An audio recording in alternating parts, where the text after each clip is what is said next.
శ్రీ గురుభ్యో నమః. నేను మీ ప్రసాద్. మీరు చూస్తున్నారు ప్రసాద్ ఆస్ట్రాలజీ యూట్యూబ్ ఛానల్. ఈ వీడియోలో ఈ జూలై మాసంలో వచ్చే ద్వాదశ రాశి ఫలితాలు చూద్దాం. ముందుగా మేషరాశి.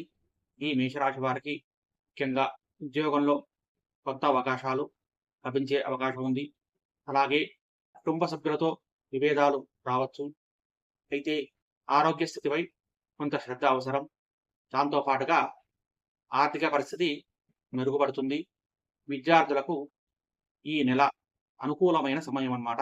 ఇది మేషరాశి వారి యొక్క ఫలితాలు. దాని తర్వాత వృషభ రాశి.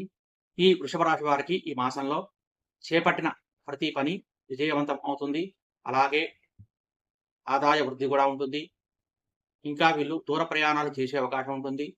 సోదరులతో సత్సంబంధాలు మెరుగుపడతాయి, పెరుగుతాయి కూడా. అయితే వీళ్ళు కోపాన్ని నియంత్రించుకోవడం చాలా మంచిదన్నమాట. ఇది వృషభ రాశి యొక్క ఫలితం. దాని తర్వాత మిథున రాశి. ఈ మిథున రాశి వారికి ధనలాభ అవకాశాలు ఉంటాయి. అలాగే వృత్తి, ఉద్యోగ, వ్యాపార రంగంలో గుర్తింపు పొందుతారు. అయితే అనవసర ఖర్చులు పెరిగే సూచనలు ఉన్నాయన్నమాట. దాంతోపాటు దాంపత్య జీవితంలో సఖ్యత ఉంటుంది. అయితే ఆరోగ్యపరంగా శ్రద్ధ అవసరం. తర్వాత కర్కాటక రాశి. ఈ కర్కాటక రాశి వారికి వ్యక్తిగత ప్రతిష్ట పెరుగుతుంది. కొత్త కార్యక్రమాలకు శ్రీకారం చుడతారు. అలాగే కుటుంబంలో శుభకార్యాలు జరగవచ్చు. వ్యాపారంలో మంచి లాభాలు ఉంటాయి. మానసిక ప్రశాంతత కూడా వీళ్ళకు లభిస్తుందన్నమాట. తర్వాత సింహరాశి. ఈ సింహరాశి వారికి వ్యయాలు అధికంగా ఉండే అవకాశం ఉంటుంది. అయితే విదేశీ సంబంధ పనులు మాత్రం అనుకూలిస్తాయి. దాంతోపాటు ఆధ్యాత్మికంగా ఆసక్తి పెరిగే అవకాశం ఉంటుంది. అయితే ఉద్యోగంలో ఒత్తిడి ఉంటుంది. ముఖ్యంగా వీళ్ళు ఆరోగ్య విషయంలో నిర్లక్ష్యం చేయకూడదు. కన్యా రాశి.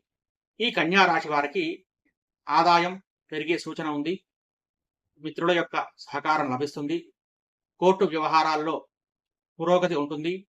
వ్యాపార విస్తరణకు ఇది మంచి సమయం. సంతాన విషయంలో వీళ్ళు శుభవార్తలు వినే అవకాశం ఉంటుందన్నమాట. తులారాశి.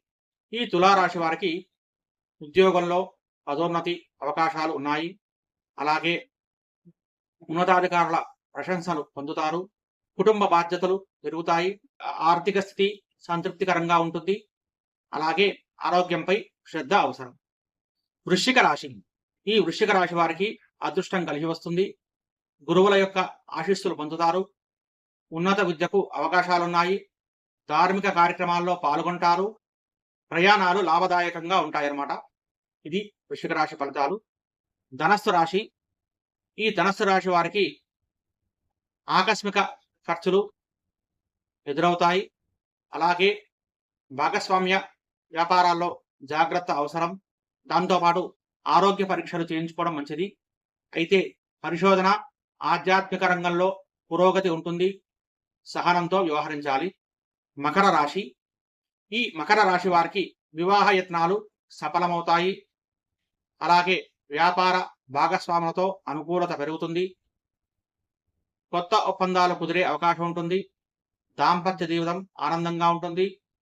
ఆదాయం స్థిరంగా ఉంటుంది. కుంభరాశి. ఈ కుంభరాశి వారికి శత్రువులపై విజయం సాధిస్తారు. ఉద్యోగంలో పోటీని అధిగమిస్తారు. ఆరోగ్య సమస్యలు తగ్గుముఖం పడతాయి. అంటే ఆరోగ్య విషయంలో వీళ్ళకు అనుకూలంగా ఉంటుందన్నమాట. అప్పులు తీర్చేందుకు ఇది అనుకూలమైన సమయం. ఇంకా వీళ్ళు సేవా కార్యక్రమాల్లో పాల్గొంటారు. తర్వాత మీనరాశి. ఈ మీనరాశి వారికి సంతాన సంబంధ శుభవార్తలు అందుతాయి. అంటే సంతాన విషయంలో ఏమైనా మంచి చేయాలి అనుకున్నప్పుడు వాళ్ళకన్నీ శుభవార్తలు అందుతాయి అన్నమాట. అలాగే కళా సాహిత్య రంగాల్లో గుర్తింపు పొందుతారు. ప్రేమ వ్యవహారాలు అనుకూలంగా ఉంటాయి. పెట్టుబడుల విషయంలో జాగ్రత్త అవసరం. ఆధ్యాత్మిక చింతన పెరుగుతుందన్నమాట. ఇది ఈ ద్వాదశ రాశి యొక్క గోచార రీత్యా ఫలితాలు. ఇవన్నీ కూడా చంద్రరాశి రీత్యా గోచార ఫలితాలు మాత్రమే. వాళ్ళ పూర్తి ఫలితాలు తెలుసుకోవాలంటే వాళ్ళ వ్యక్తిగత జాతకాలు చూసుకొని వాళ్ళకి నడిచే దశ భక్తి అంతరాన్ని బట్టి అలాగే వాళ్ళ ద్వాదశ భావాల విషయాలన్నీ కూడా సమగ్రంగా పరిశీలించి మాత్రమే పూర్తి ఫలితాన్ని చూడాలి. ఇది కేవలం గోచార రీత్యా అదున చంద్రుడి యొక్క గోచార రీత్యా తెలిపిన ఫలితాలు మాత్రం. ఇక ముఖ్యంగా మేషరాశి, అలాగే మిథున రాశి, దాంతో పాటుగా సింహరాశి, ధనస్సు రాశి, కుంభ, మీన రాశుల వారు శనికి తైలాభిషేకం చేసుకుంటే వీళ్ళకు చాలా మంచిది. ఇది జూలై మాసంలో వచ్చే ద్వాదశ రాశి ఫలితాలు. ఈ వీడియో కనుక మీకు నచ్చితే లైక్ చేయండి, షేర్ చేయండి. మన ఛానల్ని కనుక సబ్స్క్రైబ్ చేసుకోకపోతే సబ్స్క్రైబ్ చేసుకోండి. ఓ బ్రాహ్మణేభ్య శుభమస్తు నిత్యం. లోకా సమస్తా సుఖినో భవంతు. స్వస్తి.